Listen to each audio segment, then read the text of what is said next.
नमस्कार। इंजीनियरिंग विषयों में रुचि बनाने और विषय समझ को मजबूत बनाने के लिए शुरू किए गए श्रीदेवी क्लासेज यूट्यूब चैनल पर एक बार फिर आपका स्वागत है। हमारी प्लेलिस्ट इलेक्ट्रिकल मशीन्स में आज ट्रांसफार्मर की एफिशिएंसी से रिलेटेड कुछ न्यूमेरिकल प्रॉब्लम्स को समझते हैं और जानते हैं। ट्रांसफार्मर में ओपन सर्किट टेस्ट से जो आयरन लॉस की जानकारी हमें फिक्स लॉसेस के रूप में प्राप्त होती है और वेरिएबल कॉपर लॉस हम शॉर्ट सर्किट टेस्ट से जब किसी एक लोड पर निकाल लेते हैं तो उससे फुल लोड कॉपर लॉस निकाल के किसी भी लोड कंडीशन और पावर फैक्टर पे हम ट्रांसफार्मर की एफिशिएंसी की कैलकुलेशंस कर सकते हैं और मैक्सिमम एफिशिएंसी के समय variable copper loss fixed iron loss के बराबर होते हैं। उनसे हमें मैक्सिमम एफिशिएंसी की लोडिंग कंडीशन से रिलेटेड रिलेशंस आ जाता है और हम ये भी समझेंगे। ट्रांसफार्मर की एफिशिएंसी कैलकुलेशन में हम आउटपुट और इनपुट पावर को किलोवाट में लेते हैं, लेकिन ट्रांसफार्मर की रेटिंग्स को हम अपरेंट पावर वोल्ट एम्पियर या किलो वोल्ट एम्पियर में क्यों लेते हैं। शुरू करते हैं numerical problems on efficiency calculation of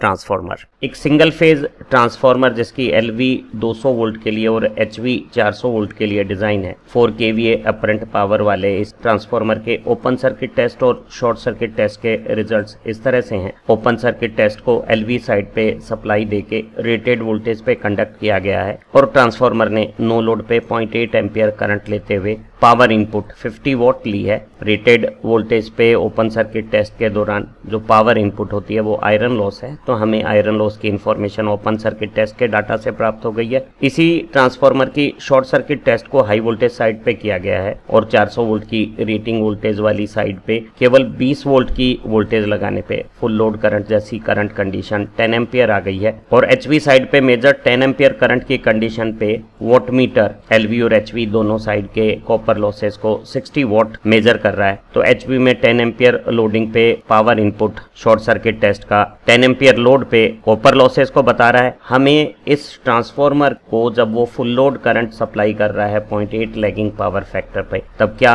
efficiency है ये कैलकुलेशन करना है। साथ ही साथ हमें इस ट्रांसफार्मर की मैक्सिमम एफिशिएंसी किस लोड पर आती है उसे भी कैलकुलेट करना है और उस लोड कंडीशन पे यूनिटी पावर फैक्टर के साथ क्या मैक्सिमम एफिशिएंसी है उसे बताना है। हमें मालूम है कि एक ट्रांसफार्मर की रेटिंग को अपरेंट पावर kVA में पढ़ा जाता है और हमारे ट्रांसफार्मर की रेटिंग 4 kVA। इस ट्रांसफार्मर की नो लोड वोल्टेज जो रेटेड वोल्टेज कहलाती है और फुल लोड करंट इसका प्रोडक्ट होता है, तो हम HV साइड का फुल लोड करंट कैलकुलेट कर सकते हैं। अगर ट्रांसफार्मर की अपरेंट पावर में जो रेटिंग दी हुई है पावर रेटिंग 4 kVA को हम 4000 VA लिख सकते हैं। इसमें HV की रेटेड वोल्टेज का अगर हम डिवीजन कर दें तो हमें HV साइड का फुल लोड करंट 10 एम्पियर प्राप्त हो गया है और हम देख रहे हैं कि शॉर्ट सर्किट टेस्ट जब HV साइड पे किया गया है तो एमीटर की रीडिंग 10 एम्पियर ये बता रही है कि टेस्ट को फुल लोड पे किया गया है। तो ये जो 60 वॉट मीटर की रीडिंग है शॉर्ट सर्किट टेस्ट के दौरान वो फुल लोड कंडीशन पे कॉपर लॉस को बता रही है। तो हमारे इन टेस्ट डाटा से हमें जानकारी मिल गई है कि शॉर्ट सर्किट टेस्ट जब फुल लोड पे किया गया है तो power input full load copper loss 60 what है और ओपन सर्किट टेस्ट LV पे रेटेड वोल्टेज पे करने पे पावर इनपुट 50 वाट आयरन लॉस है। एक ट्रांसफार्मर की एफिशिएंसी रियल पावर आउटपुट और रियल पावर इनपुट के रेशो से पढ़ी जाती है। यहाँ VA ट्रांसफार्मर की रेटेड अपरेंट पावर है, यहाँ V नो लोड वोल्टेज है और A फुल लोड करंट है और cos phi लोड का पावर फैक्टर है और VA cos phi full load पे ट्रांसफार्मर का रियल आउटपुट हो गया। अगर ट्रांसफार्मर फुल लोड की बजाय X लोड पर है तो उसका real power output X VA cos phi हो जाएगा। आउटपुट में आयरन लॉस जो लोड के साथ बदलते नहीं है फिक्स रहते हैं उन्हें, और जो X लोड पे कॉपर लॉस है वो फुल लोड कॉपर लॉस का x स्क्वायर टाइम्स होता है। करंट के स्क्वायर हिसाब से बदलता है। अगर current x times full load हो तो हमारा loss x square times full load copper loss के बराबर होगा। तो ये आउटपुट और इनपुट का रेशो हमारी ट्रांसफार्मर की एफिशिएंसी हो गई है। क्योंकि हमें ट्रांसफार्मर के फुल लोड पे एफिशिएंसी कैलकुलेट करनी है तो x का मान 1 ले लिया जाएगा। ट्रांसफार्मर की apparent power VA rating 4 kVA दी हुई है और हमें 0.8 लैगिंग पावर फैक्टर पे अगर एफिशिएंसी कैलकुलेट करनी है तो cos phi की वैल्यू 0.8 हो गई है। हमने ओपन सर्किट टेस्ट से आयरन लॉस की वैल्यू 50 वाट और 10 एम्पियर फुल लोड पे शॉर्ट सर्किट टेस्ट में जो वोल्टमीटर की रीडिंग थी उससे फुल लोड कॉपर लॉस निकाल लिया है जो 60 वाट है। तो हमने अपरेंट पावर 4000 VA जब 0.8 पावर फैक्टर पे काम करेगी तो हमारा आउटपुट 3200 वाट हो गया है और इस 3200 वाट आउटपुट में आयरन लॉस 50 वाट और फुल लोड कॉपर लॉस 60 वाट जोड़ने से इनपुट पावर 3310 वाट हो गई है। आउटपुट और इनपुट का रेशो हमारी एफिशिएंसी फुल लोड और 0.8 लैगिंग पावर फैक्टर पे 0.967 प्राप्त हो गई है। ध्यान रहे ये पावर फैक्टर यहाँ लैगिंग के बजाय लीडिंग भी होता तब भी हमारी आउटपुट और लॉसेस में कोई चेंजेस नहीं होते और एफिशिएंसी की वैल्यू यही 0.8 लीडिंग पावर फैक्टर पे फुल लोड पे 0.967 आती। ट्रांसफार्मर की मैक्सिमम एफिशिएंसी पता करने के लिए हमें वो लोड कंडीशन निकालनी होगी जिसपे variable copper loss fixed iron loss के बराबर हो जाए। अगर फुल लोड पे कॉपर लॉस PCU-FL है जो हमारे शॉर्ट सर्किट टेस्ट पे जब हमने फुल लोड पे की थी तो 60 वाट आया था और किसी एक्स लोड पर हमारा कॉपर लॉस जिसे हम एक्स लोड का कॉपर लॉस PCUX बोलते हैं वो x² PCU फुल लोड होगा और ये वेरिएबल कॉपर लॉस किसी x मान पर आयरन लॉस के बराबर होगा। यहाँ आयरन लॉस 50 वाट है और फुल लोड कॉपर लॉस 60 वाट है। इन दोनों के रेशो का स्क्वायर रूट हमारी वो लोडिंग हो गई और हमने पाया कि अगर ट्रांसफार्मर को 91.287% लोडिंग पे इस्तेमाल करते हैं तो ये ट्रांसफार्मर मैक्सिमम एफिशिएंसी देगा क्योंकि फुल लोड करंट ट्रांसफार्मर का HV साइड पे 10 एम्पियर है। तो अगर हमें मैक्सिमम एफिशिएंसी की कंडीशन पे ट्रांसफार्मर को ऑपरेट करना है तो उसकी 0.91287 पर यूनिट लोडिंग पे करंट 9.1287 एम्पियर आ जाएगा और इस लोड कंडीशन पे हम अगर एफिशिएंसी को निकालेंगे तो वो मैक्सिमम एफिशिएंसी होगी और अगर यूनिटी पावर फैक्टर पे ये कैलकुलेशन करनी है तो cos phi का मान 1 हो जाएगा। मैक्सिमम एफिशिएंसी की लोडिंग पे x का मान 0.91287 हमने ज्ञात कर लिया है जिस लोड पे variable copper loss iron loss के बराबर हुए हैं। अपरेंट पावर 4000 VA है। यूनिटी पावर फैक्टर पे हमारे इस आउटपुट 3651.5 में हमने फिक्स्ड आयरन लॉस और इस समय वेरिएबल कॉपर लॉस भी आयरन लॉस के बराबर है तो दोनों को 50-50 वाट जब हमने लिया तो 3651.5 में 3751.5 का भाग दिया और हमने पाया कि हमारे ट्रांसफार्मर की maximum efficiency unity power factor पे काफी अच्छी 0.9733 आ गई है। एक सिंगल फेस के 60 kVA ट्रांसफार्मर की एफिशिएंसी फुल लोड और हाफ लोड दोनों पे यूनिटी पावर फैक्टर की स्थितियों पे 92% आ रही है तो हमें इसकी एफिशिएंसी 60% लोड और 0.8 पावर फैक्टर लैगिंग पे निकालनी है। तो हमें पता है कि हमारी जो एफिशिएंसी का फार्मूला है उसमें अगर फुल लोड अपरेंट पावर की बजाय हमारा ट्रांसफार्मर x लोडिंग पर काम कर रहा है और पावर फैक्टर cos phi है तो उसका real power output XVA cos phi हो जाएगा और इस XVA cos phi आउटपुट में आयरन लॉस और x लोड के कॉपर लॉस को जो कि x² times PCU full load है। यहाँ PCU फुल लोड कंडीशन पे कॉपर लॉस का मान है उसे अगर जोड़ दें तो ये हमारा इनपुट आ जाएगा। आउटपुट और इनपुट का रेशो एफिशिएंसी हो जाएगी। यहाँ हमें एफिशिएंसी दी हुई है फुल लोड पे और हाफ लोड दोनों पे यूनिटी पावर फैक्टर की कंडीशन पे 0.92 है। अपरेंट VA 60 किलो 60,000 हो गया है। फुल लोड पे x का मान 1 है, पावर फैक्टर यूनिटी पे 1 हो जाएगा और 60,000 पे हमने आयरन लॉस और फुल लोड कॉपर लॉस का सम करके इनपुट निकाला और इस कैलकुलेशन को अगर हम क्रॉस मल्टीप्लिकेशन करते हैं 60,000 का 0.92 से जो मल्टीप्लिकेशन हुआ है उसे दूसरी साइड में सब्ट्रैक्ट करेंगे तो हमें ये राशि आ जाएगी और यहाँ आयरन लॉस और कॉपर लॉस फुल लोड पे जब 0.92 से मल्टीप्लाई हुए हैं तो उसका मान इसके बराबर हो गया और 0.92 का डिवीजन करने पे हमें आयरन लॉस और कॉपर लॉस का सम 5217.4 वाट ये पहली इक्वेशन के बतौर प्राप्त हो गया है। इसी तरह से इसी ट्रांसफार्मर की एफिशिएंसी हम हाफ लोड पे x की जगह 0.5 रख के भी जब 0.92 दी हुई है वो गणना करते हैं। Apparent VA 60 kVA 60,000 unity power factor. अब हमारा आउटपुट है वो 30,000 वाट है। इसमें आयरन लॉस और हाफ लोड का जो कॉपर लॉस है वो फुल लोड कॉपर लॉस का 1/4 x² PCU फुल लोड से आ गया है। एक बार फिर हम जब क्रॉस मल्टीप्लिकेशन करते हैं तो 30,000 का ये 0.92 से जो मल्टीप्लिकेशन है वो जब लेफ्ट हैंड साइड से राइट हैंड साइड में शिफ्ट किया जाएगा तो उसका साइन बदल जाएगा और वो 30,000 में से 30,000 गुना 0.92 का अंतर ये मान हो जाएगा और ये PI और PCU फुल लोड का 1/4 0.25 यहाँ 0.92 से मल्टीप्लाई हुआ है और 0.92 को हम दूसरी तरफ भाग में ले जाएं तो पीआई और पीसीयू फुल लोड का 1/4 का जोड़ 2608.7 वाट आ गया है। हमें पहले फुल लोड पे एफिशिएंसी के रिलेशन से आयरन लॉस और फुल लोड कॉपर लॉस का जोड़ 5217.4 प्राप्त है। इन दोनों समीकरणों में दो अज्ञात राशियां हैं, आयरन लॉस और फुल लोड कॉपर लॉस, और दो जो स्थितियां हमें दी हुई थी, फुल लोड और हाफ लोड पे यूनिटी पावर फैक्टर की एफिशिएंसी 0.92 हमें दी हुई थी। दो समीकरण बन गए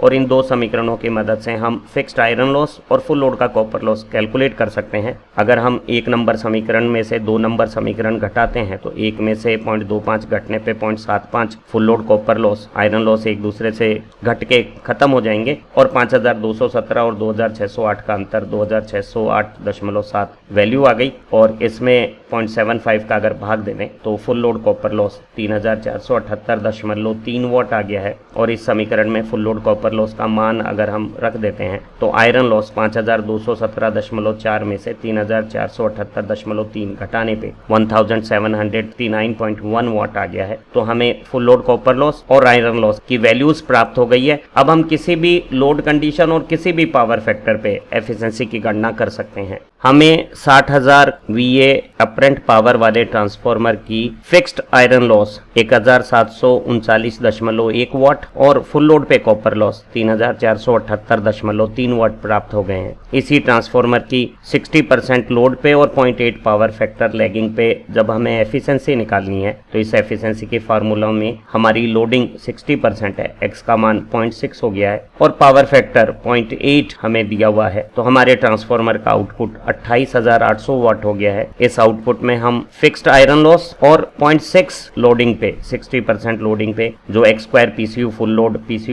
की वैल्यू रखने के बाद जो कॉपर लॉस आए उन्हें अगर हम जोड़ देते हैं तो हमारा इनपुट 31,791.288 हो गया है। आउटपुट और इनपुट का रेशो इस ट्रांसफार्मर की 60% लोड और 0.8 पावर फैक्टर लैग पे एफिशिएंसी 0.906 प्राप्त हो गई है। ये एक बहुत बेहतरीन परीक्षा उपयोगी प्रश्न है जिसमें हमें बताया गया है कि एक 500 kVA का सिंगल फेज 50 हर्ट्ज ट्रांसफार्मर है जिसकी HV साइड की वोल्टेज 3300 वोल्ट और LV साइड की वोल्टेज 1500 वोल्ट है। उसकी मैक्सिमम एफिशिएंसी 97% प्राप्त हो रही है और ये मैक्सिमम एफिशिएंसी फुल लोड के 3/4 75% लोड और यूनिटी पावर फैक्टर पे हम प्राप्त कर रहे हैं। अब हमें इसी ट्रांसफार्मर के आयरन लॉस और फुल लोड कॉपर लॉस को निकालना है और उसके बाद फुल लोड और 0.8 पावर फैक्टर लैग पे और बाद में हाफ लोड और यूनिटी पावर फैक्टर पे एफिशिएंसियां निकालनी है। तो हमें एफिशिएंसी निकालने के लिए आयरन लॉस और फुल लोड कॉपर लॉस अगर मालूम हो तो हम किसी भी लोड और किसी भी पावर फैक्टर पे एफिशिएंसी निकाल सकते हैं। और इन दो इंफॉर्मेशन फिक्स्ड आयरन लॉस और फुल लोड कॉपर लॉस को ज्ञात करने के लिए यहाँ हमें दो इंफॉर्मेशन एक ही स्टेटमेंट पे दी हुई है। एक स्टेटमेंट है कि मैक्सिमम एफिशिएंसी की वैल्यू 3/4 लोड और यूनिटी पावर फैक्टर पे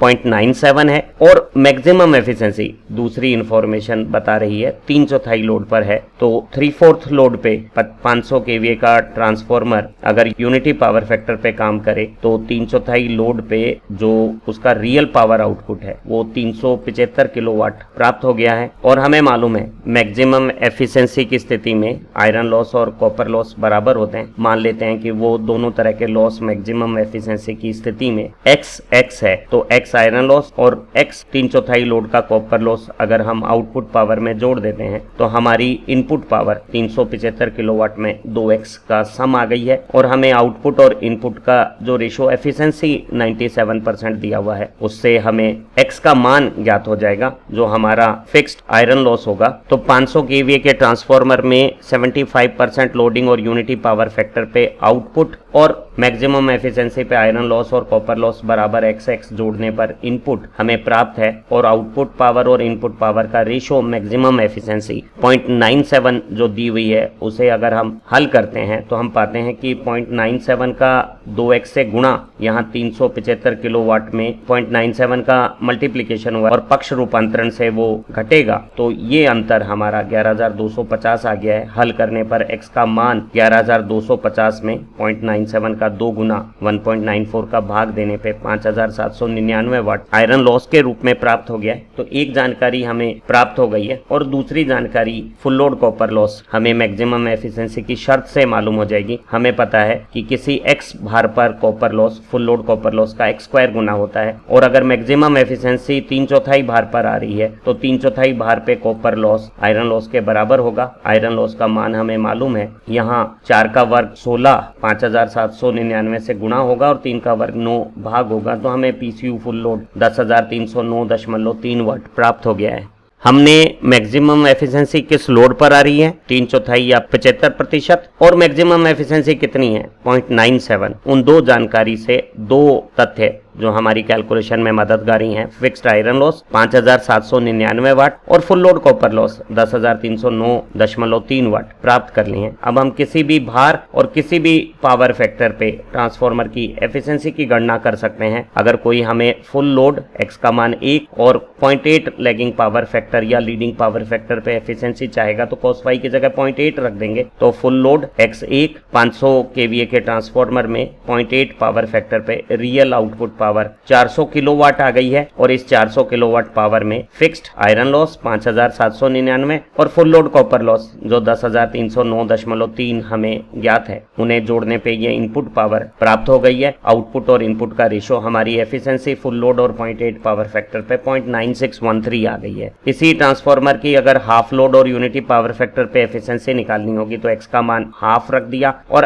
अब की बार पावर फैक्टर 0.8 की बजाय यूनिटी है तो आउटपुट पावर फैक्टर की परिवर्तन से तो बढ़ा है लेकिन लोडिंग घटने से घटा है, तो हमारा अब रियल आउटपुट 250 किलोवाट हो गया है और इस 250 किलोवाट में फिक्स्ड आयरन लॉस और हाफ लोड का कॉपर लॉस x का स्क्वायर x का मान 0.5 रखने पे फुल लोड कॉपर लॉस का 1/4 रह जाएगा और उस 1/4 लोड को आयरन लॉस के साथ और आउटपुट के साथ जोड़ने पर जो इनपुट आएगा उससे आउटपुट और इनपुट का अनुपात एफिशिएंसी का मान 0.9676 प्राप्त हो गया है। एक सरल लेकिन परीक्षा की दृष्टि से महत्वपूर्ण प्रश्न के साथ आज की लर्निंग वीडियो की समाप्ति करते हैं। एक 25 kVA का सिंगल फेज ट्रांसफार्मर है जिसकी HV 2000 वोल्ट और LV 200 वोल्ट पर डिजाइंड है। इसके फिक्स्ड आयरन लॉस 350 वाट और फुल लोड का कॉपर लॉस 400 वाट हमें किसी ओपन सर्किट और शॉर्ट सर्किट टेस्ट की इंफॉर्मेशन से या सीधे दिए हुए ज्ञात हो गए हैं। अब इसी ट्रांसफार्मर की एफिशिएंसी हमें 0.8 पावर फैक्टर फुल लोड और हाफ लोड पे निकालनी है और हमें यह भी ज्ञात करना है कि वो कौन सा लोड है जिसपे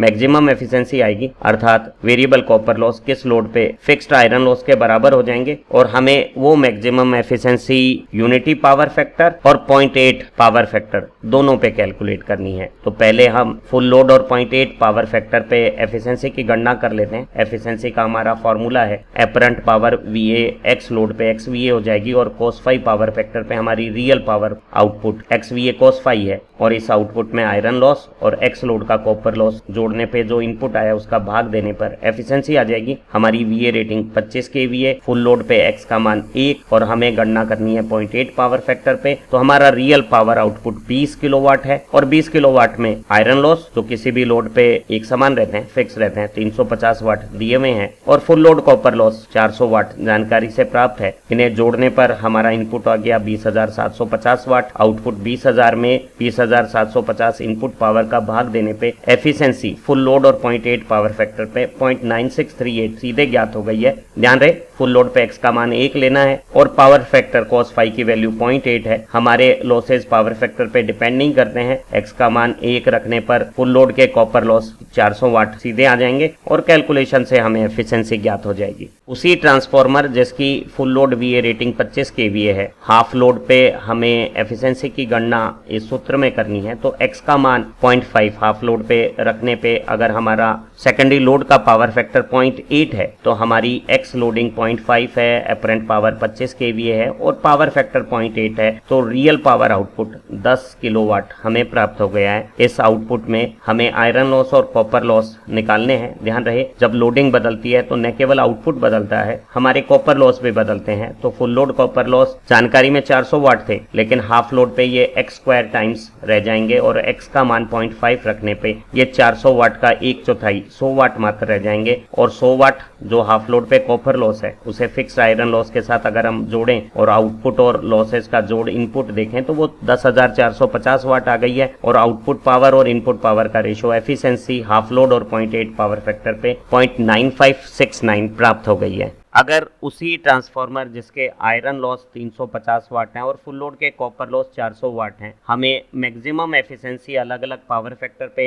निकालनी है, तो हमें मालूम है कि मैक्सिमम एफिशिएंसी उस लोडिंग पर प्राप्त होगी जिस लोडिंग पे variable copper loss x² PCU full load x load का कॉपर लॉस आयरन लॉस के बराबर हो जाएगा। और यहाँ आयरन लॉस में फुल लोड कॉपर लॉस का भाग देने के बाद वर्गमूल लेने पे हमें लोडिंग का मान प्राप्त हो जाएगा। और यहाँ आयरन लॉस 350 वाट और फुल लोड कॉपर लॉस 400 वाट की रेशो को स्क्वायर रूट करने पर हमारी लोडिंग मैक्सिमम एफिशिएंसी की 0.9354 अर्थात ये ट्रांसफार्मर 93.54% लोडिंग पर मैक्सिमम एफिशिएंसी देगा। और वो maximum efficiency unity power factor पे अगर हम कैलकुलेट कर रहे हैं तो x का मान मैक्सिमम एफिशिएंसी की लोडिंग 0.9354 और पावर फैक्टर यूनिटी रखने पे इस आउटपुट के साथ जो 23,385 है, हम लॉसेस को ऐड करके इनपुट निकाल लेंगे और हमारे लॉसेस आयरन लॉस और मैक्सिमम एफिशिएंसी पे कॉपर लॉस बराबर बराबर आएंगे। और ये गणना अगर हम करते हैं तो ये अनुपात एफिशिएंसी का 0.971 रिलेटिवली हायर फिगर आ गया है। अगर यही एफिशिएंसी हम यूनिटी पावर फैक्टर की बजाय 0.8 पावर फैक्टर पर करेंगे तो हमारे लॉसेस तो वही रहेंगे लेकिन आउटपुट कम हो जाएगा, क्योंकि पावर फैक्टर रियल पावर में जब हम आउटपुट लेते हैं और पावर फैक्टर कम होता है तो हमारा आउटपुट कम हो जाएगा। अब इस ट्रांसफार्मर का आउटपुट जिसकी VA रेटिंग 25 kVA है, मैक्सिमम एफिशिएंसी की लोडिंग 0.9354 है और पावर फैक्टर यूनिटी की बजाय 0.8 है, तो हमारी पावर आउटपुट 23,385 की बजाय 18,708 कम हो गई है। और लॉसेज वही आयरन लॉस 350 वाट और मैक्सिमम एफिशिएंसी पे कॉपर लॉस आयरन लॉस के बराबर जब वही रहे हैं तो हमारा ये अनुपात कुछ कम हो गया है और वो पहले की तुलना में 0.964 कम आ गया है। तो एक ट्रांसफार्मर की मैक्सिमम एफिशिएंसी उस लोड पे होती है जिस पे आयरन लॉस और कॉपर लॉस बराबर होते हैं और मैक्सिमम एफिशिएंसी उस पावर फैक्टर पे होती है जिस पे आउटपुट सबसे ज्यादा हो अर्थात यूनिटी पावर फैक्टर। एक बहुत बेहतरीन समझ और थ्योरेटिकल क्वेश्चन के आंसर के साथ आज की लर्निंग वीडियो की समाप्ति करते हैं। ट्रांसफार्मर और दूसरे एसी इक्विपमेंट्स की जो रेटिंग है उसे हम अपरेंट पावर में क्यों पढ़ते हैं, इस प्रश्न का उत्तर जानते हैं। जबकि सभी तरह के जो इलेक्ट्रिक लोड होते हैं, मोटरें हैं, लैंप्स हैं, हीटर्स हैं, उन सब की हम रेटिंग किलोवाट रियल पावर में करते हैं। वहीं जो अल्टरनेटिंग सिस्टम में हमारे जनरेटर हैं, ट्रांसमिशन लाइंस हैं, उनकी जो रेटिंग्स हैं उन्हें हम केवीए, जहां केवीए किलो वोल्ट एम्पियर है जो बेसिकली अपरेंट इलेक्ट्रिक पावर है, उसी में ट्रांसफार्मर और जनरेटर की रेटिंग्स पढ़ी जाती है। ऐसा क्यों है इसे समझते हैं। वस्तुतः किसी भी इलेक्ट्रिक डिवाइस की रेटिंग, पावर रेटिंग, वो मैक्सिमम पावर कंडीशंस हैं जिन्हें वो कंज्यूम, जनरेट या ट्रांसफर कर रहा है और इस क्रिया को करते हुए उसका ऑपरेशन सेफ और कंटिन्यूअस बिना किसी ओवरहीटिंग या दूसरी डैमेजिंग कंसिक्वेंस बनाता हुआ हो सकता है। अक्सर हमारे इलेक्ट्रिक इक्विपमेंट में जो डैमेज है वो टेम्परेचर राइज के कारण होती है, क्योंकि एक सबसे नाजुक हिस्सा किसी भी इलेक्ट्रिक डिवाइस का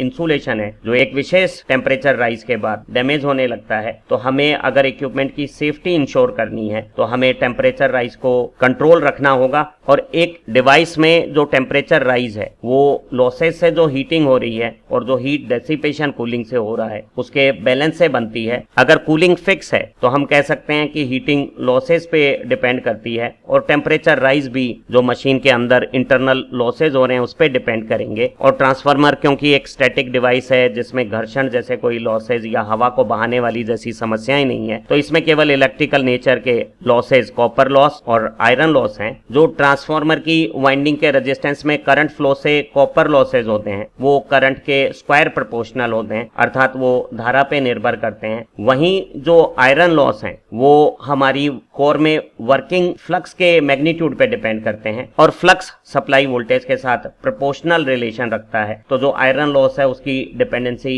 वोल्टेज पे है और दोनों ही लॉस, वाइंडिंग का कॉपर लॉस और कोर का आयरन लॉस, हमारे ऑपरेटिंग पावर फैक्टर पे डिपेंड नहीं करते, अर्थात करंट और वोल्टेज के बीच में क्या फेज डिफरेंस एंगल है उस पर हमारे लॉसेस की कोई डिपेंडेंसी नहीं है। कॉपर लॉस करंट पे डिपेंड कर रहा है और आयरन लॉस वोल्टेज पे डिपेंड कर रहा है। हम कह सकते हैं कि किसी ट्रांसफार्मर जैसी मशीन में जो टेम्परेचर राइज है जो ऑयल, वाइंडिंग या कोर में बनेगा वो उसके इंटरनल लॉसेज जो कॉपर लॉस करंट और आयरन लॉस वोल्टेज पे डिपेंडेंट है, अर्थात वोल्टेज और करंट के प्रोडक्ट पर डिपेंडेंसी रखते हैं। उनकी पावर फैक्टर जनरेटर पे कोई डिपेंडेंसी नहीं है, इसीलिए हम सभी अल्टरनेटिंग मशीन्स की जो रेटिंग है उसे अपरेंट पावर, वोल्टेज और करंट के प्रोडक्ट के रूप में VA, KVA या MVA में पढ़ते हैं। इलेक्ट्रिकल मशीन्स में जब ट्रांसफार्मर विषय की परीक्षा ली जाती है तो कुछ न्यूमेरिकल एफिशिएंसी के अक्सर परीक्षाओं में पूछे जाते हैं, और आज की इस लर्निंग वीडियो से सभी तरह के न्यूमेरिकल क्वेश्चन पैटर्न्स आपको अच्छी तरह से समझ में आ गए होंगे। इन्हें अपने दोस्तों के साथ शेयर कीजिएगा और इन स्टडी मटेरियल को प्राप्त करने के लिए चैनल की मेंबरशिप को भी ज्वाइन कीजिएगा। आप अच्छा पढ़ें, तरक्की करें। Have nice time. फिर मिलते हैं इतनी खूबसूरत लर्निंग वीडियो के साथ। Thank you very much.